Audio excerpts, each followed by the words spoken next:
have to say, anytime I've watched Scott, he's 100% reliable.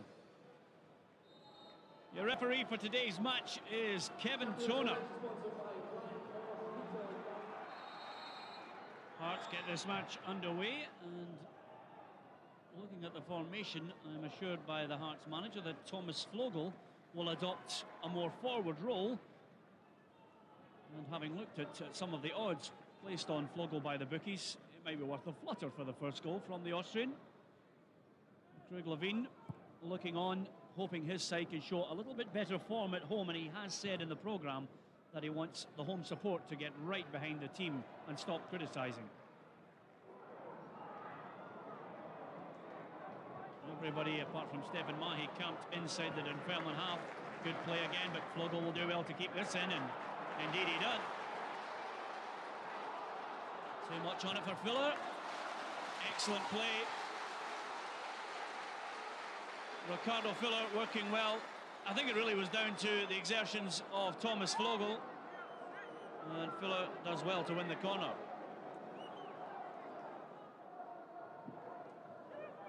Over it goes. McKenna got the touch.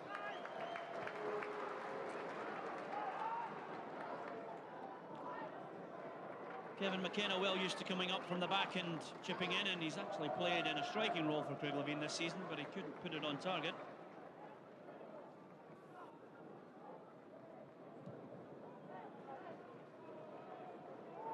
Maybury. Flogel started the run, picks it up once again.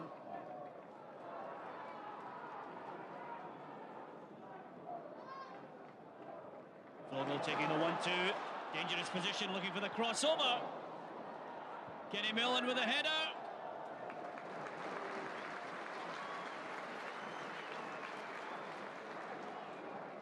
Well, the best chances for Hearts really had Thomas Flogel at the heart of them.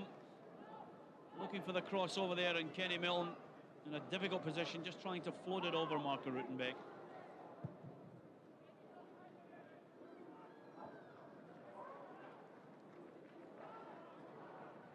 Dare trying to pick it up, Stevie Crawford. On the overlap, Mason. It's a good ball in, Mahy keeping his eye on it. There's a chance for Nichols, and that looked a real sore one there. And Scott Severin, Davy Nichols was none too happy with the attention. You can see it here, he was shaping up for the shot. Severin committed himself and he didn't connect with the ball.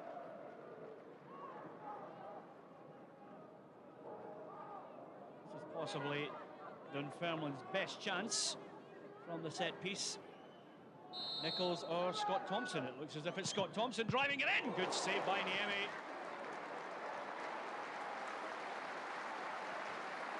I talked about Scott Thompson, not only versatile playing at the back, but coming forwards. It was Niemi who denied Dunfermline the opening goal. Good effort by the Dunfermline captain. And Niemi once again proving all his worth. 7 shutouts this season, 4 of them at Tynecastle. Nichols.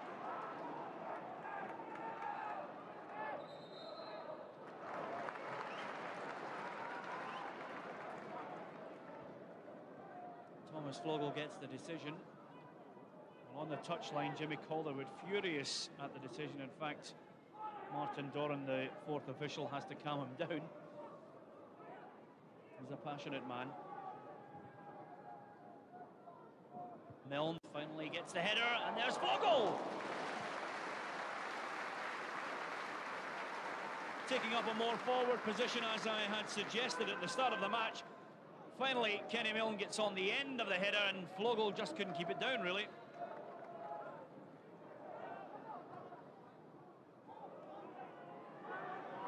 Scott Thompson under a little bit of pressure from Mahy, who travelled a long way.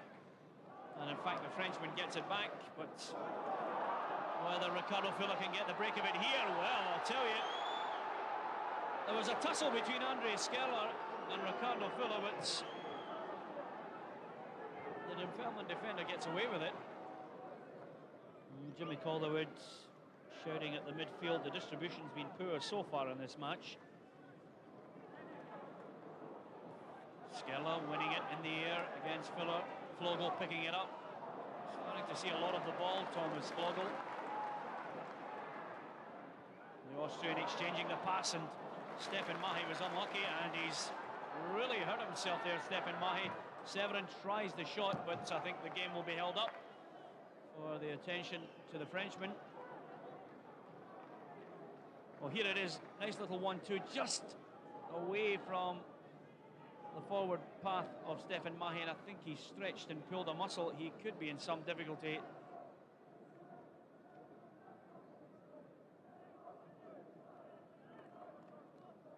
Here it is again. You just see here trying to regain control of the ball, and just as he stretches his leg out here, that trailing leg catches him on the side of the calf and possibly the knee as well.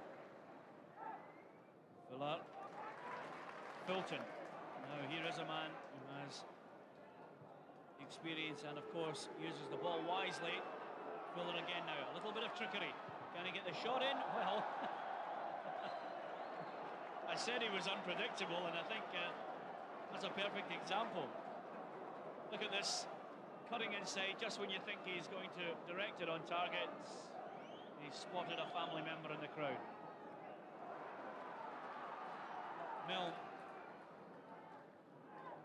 giving it to Fulton on the edge of the box. Fuller trying to get away from his marker. Here's a chance for Tomaszek. Back to Fulton, driving it in, good shot. That's an excellent shot by Stevie Fulton.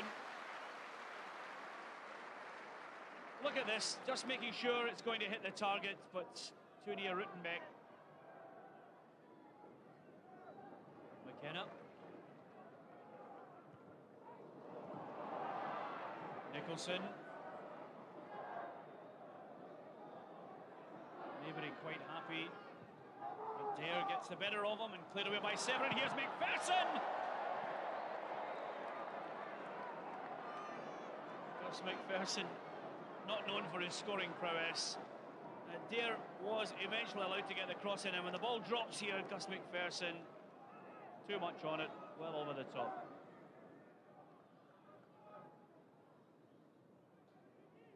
First half almost over, and in fact the referee ends the first half. Thomas Vogel, by far the best player in the park for Hearts, and really not an entertaining first 45 minutes. Substitute Stevie Fulton with really the best opportunity, a shot driven in right in the heart of Marco Rittenbeck. But at the end of those rather uneventful 45 minutes, I have to report it's Hearts 0, Dunfermline 0.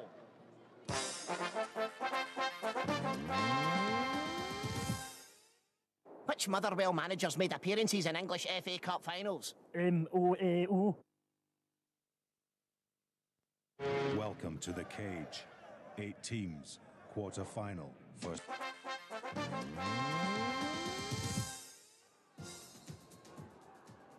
Let's hope the half-time team talk from both managers inspires the players to produce something better in the second half of this match, because the first half was not the best.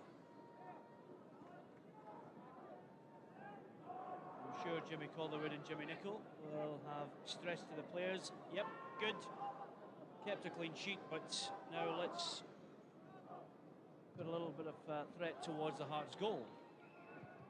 And Craig Levine's side certainly the more adventurous of the two teams in the first half. And here they come again. Ricardo Fuller! Oh, that would have been a cracking goal, and it ended up in the back of the net. Direct approach, Fuller just trying to curl it away from Rittenbeck, and I think a couple of inches of more curl on this one. Rittenbeck was well and truly beaten, just flashing past the post. There, Barry Nicholson started the run. He's looking for support. He did really well there to get the corner, Barry Nicholson. He was looking up for support, it didn't materialise, made the run, and just thought to himself, I better get something out of this. Nicholson, as far as McPherson, here's a chance for Dare, tries to steady himself. Wasn't too far away, actually. Jason Dare the first touch allowed Hearts to try and close them down, but a yard or so wide of Antoniemi's post. Maybe a break on now, Fuller. And away goes the Jamaican. Flogo peeling away, and he just couldn't get the pass over. Dunfermline players crowding him out.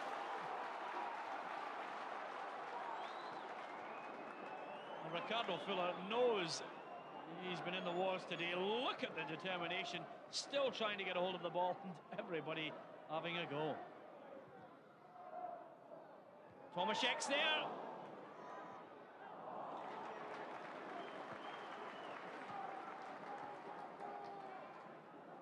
Well, when it comes over, Robert Tomaszek putting it into the danger area, and Stephen Simmons' effort well off the mark.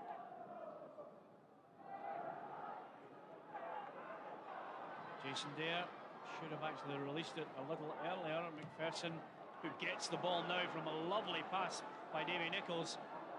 McPherson, Dunfermline have an opportunity here, and it's gone.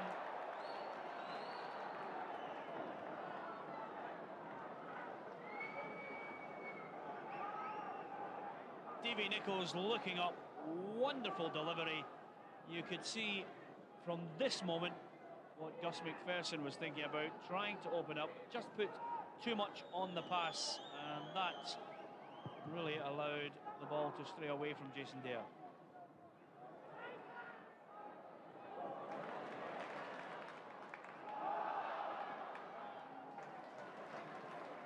Milne. Flogo.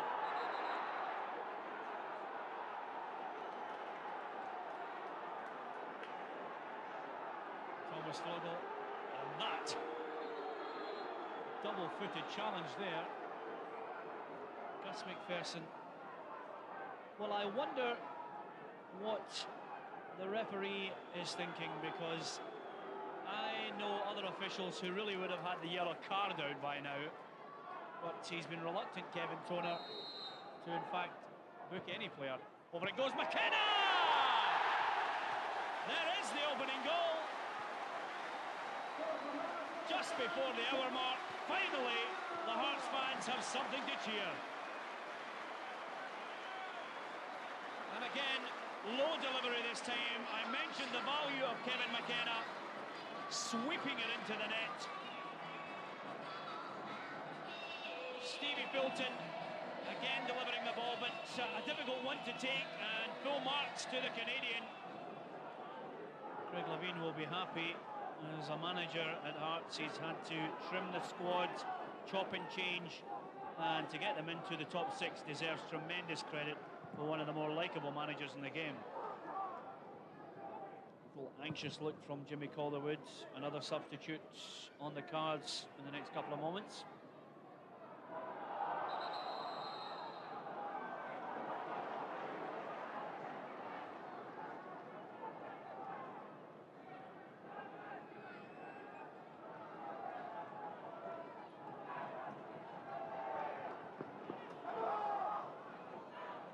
Free kick. Nish with a header. That was a real chance. And that, would you believe, 73 minutes into this game, is the best opportunity Dunfermline have had in this match. He should have done better. Lovely ball flighted in. Nish sneaked in at the back post, but couldn't hit the target, and he was unchallenged. Kilgannon, Nish, he has Crawford available. Well, the referee's about to give a penalty, and Dunfermline have a lifeline. Andy Webster, the culprit, Colin Nish. Let's have a look at it.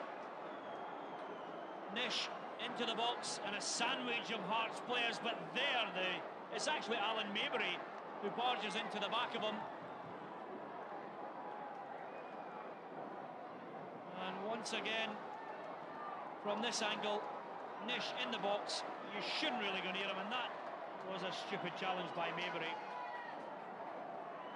Scott Thompson highlighted him at the start of the game. He has a chance to equalise here for Dunfermline. Niemi, crouched, poised, and the save from the keeper. Still not cleared, over it goes. And Niemi producing a save from the spot. And if you're talking about a man who's so valuable to Hearts, Niemi epitomises everything about this club. Diving to his left and keeping Craig Levein and Hearts, more importantly, in front by a goal to nil, and still the possibility of a clean sheet remains for Niemi. Jimmy Nicholl and Jimmy Calderwood will no doubt be furious. From 12 yards, you have to take that opportunity. Flogel. Lovely play by Fuller, and Tomaszek couldn't get the shot in. Dunfermline breaking out.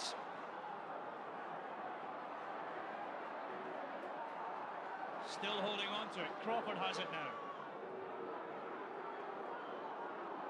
Making the run. Barry Nicholson had started a run from the middle there. Here's a chance for Hearts. Can they finish Dunfermline off? Fuller, over it goes, Andy Kirk! Game over here at Tynecastle. And when you take your chances, you win games.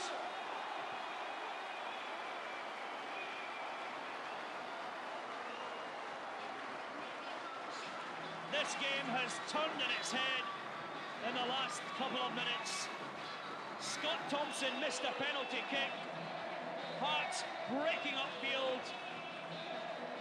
And it's a lovely pass by Fuller. There's still a lot to do here. And finishing with some aplomb, Andy Kirk. And I reckon that signals all 3 points to Hearts in this game. Just look at the break here. Ricardo Fuller, one thing in mind, he's looked up, he realises he has the support. But Andy Kirk composed one touch, second touch, goal. Crawford flicking it in. Here's Petrie. Stevie Crawford. Kilgannon. Good save again by Niemi. Niemi determined to record a clean sheet here at Tynecastle. A penalty save, and then Kilgannon striking it low, but Niemi down quickly. Dunfermline trying to salvage something here. Kilgannon takes a wicked deflection, and a corner kick is the result.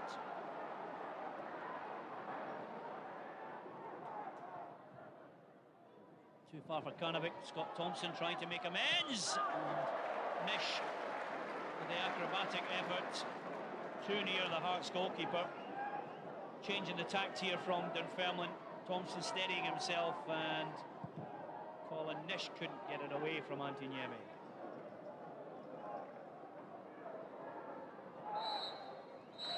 Full time at Tynecastle, and 2 goals and a penalty really settled this match. The first half was dire, the second half much better. Fulton delivered the free kick. It was swept into the net low by Kevin McKenna, and Hearts were in the lead just before the hour. But in a crucial 2-minute period, Scott Thompson missed a penalty, and it has to be said, credit to the goalkeeper who made the save, Niemi. And then 120 seconds later, with Dunfermline pushing, Hearts caught them on the break. Fuller provided Andy Kirk with a first touch, and the second touch, the ball was nestled into the back of the net. And Hearts had all 3 points, and it has indeed finished in Hearts' favour here at Tynecastle. It's Hearts 2, Dunfermline 0. Yeah, but there's a lot at stake today, and I think that sometimes the more at stake, the less likely you are to get players relaxing and playing good football. And it was always going to be a stuffy match, as the previous games this season have indicated. So, you know, we're aware of that before the game, and we're just thrilled to get the 3 points. Jimmy, is that a case of what might have been had the penalty been converted? I think so, Peter. I think there was only one team really wanted to play football. That was us. I mean, Hearts are a big, powerful team, and you know, they get the ball forward early, back to the days gone by, and we've got to learn to handle that. I thought we started the game well, then we lost our way a wee bit. Got it back, and I thought second half we were a team that played football. A stuffy game in the first half, but it looked as if it was going to take something a little special to open the game up in the second. Yeah, I mean, the first half we really pushed, and I thought we deserved the goal, you know. And finally in the second half, you know, we got the break that we needed, and we went up 1-0. And then Antti made a really good save for us, and finally we put the game away, and it was a good result. Kevin McKenna with Peter, Andy Walker and Mark Haitley with me here in the Scott Sports studio. And Andy, Hearts finishing the season very strongly. Yeah, they are. They've got a bit of consistency now, and I think it's especially pleasing for the likes of Andy Kirk, who's had a particularly hard time with injuries this season. Great for him to score another goal, because he's definitely a player who can finish. And Mark, Dunfermline, they made the top six, which was great. We congratulated them for that. But I think we expect more of them in occasions such as that. Yeah, I think it was a game of missed chances, missed opportunities towards the end at least anyway. But, you know, Jimmy Calderwood was talking there how they play the football. They've got to be able to deal with how the opponents played. Hearts were pretty direct. A goal from a set piece and a goal from a big hump down the pitch, and next thing it's in the back of the net. That's what it's got to start and deal with. It's all right playing your football, but you've got to play your football at the right times, and you've got to mix it around a little bit. Another good performance from Ricardo Fuller, a man they want to hang on to, but of course everything's up in the air because of the TV deals. Yeah, but he is becoming one of their more important players. I think along with guys like McKenna and Flogel, you need that bit of experience to bring these younger players on that Craig Levein will have to introduce, and it'd be a real coup for Hearts and their fans if they could manage to keep on to Fuller for next season. Yeah, it wasn't a marvellous first half yesterday, but let's have a look at the incident which led to the first Hearts goal. And it's a two-footed tackle here by Gus McPherson, Andy. Yeah, I think that should just be an automatic yellow card. I think when you go in with 2 feet like that, there's only one thing that could possibly happen, and more often than not, it's an injury to the opposing player, and it's the type of incident that I would like to see referees clamp down on. I think the only thing that saved Gus there, I think it's the fact that his feet are on the floor and not above the ball, but it's still a very dangerous tackle. Yeah. And of course, Kevin McKenna, Mark, he gets up into the box so often, doesn't he? This is a fantastic delivery, though, into the box, hard. Just all he needed is a touch on it towards the goal. McKenna's done that, got a good run across his defender and stuck it away lovely, as you would expect a centre-forward to do, not a centre-half. And at that point, Hearts 1-0 up at home. You're expecting them to go and build on that, Andy? Yes, you would expect so, but Dunfermline, to be fair, had their chances. The best of all being the penalty, of course, and poor penalty from Scott Thompson, but Hearts eventually getting the second goal, which clinched it. Well, let's have a look at the penalty and how it came about, first of all. Mark, any dispute at all? No, I think it was just a clumsy challenge from Maybury. I mean, he's a young lad, but he's got experience, and really, the player's going nowhere, running away from the goal, and you know, stone wall penalty for me. That. Yeah, and Scott Thompson it is who is charged with taking it after we see that last replay there, and we think the goalkeeper does particularly well, Andy. Yeah, and Yemi's again, like Fuller, is becoming one of Hearts' more important players. They're hoping that he'll sign a new contract with Hearts that will keep him in Edinburgh for the next few years. And again, 2 minutes later, Mark, Scott Thompson involved. He doesn't get the ball, and away goes Fuller. Yeah, just bad judgment there, but you know, Kirk, great first touch, and you know, back of the net. You know, very, very direct, straightforward. Fuller does great. Turns Thompson.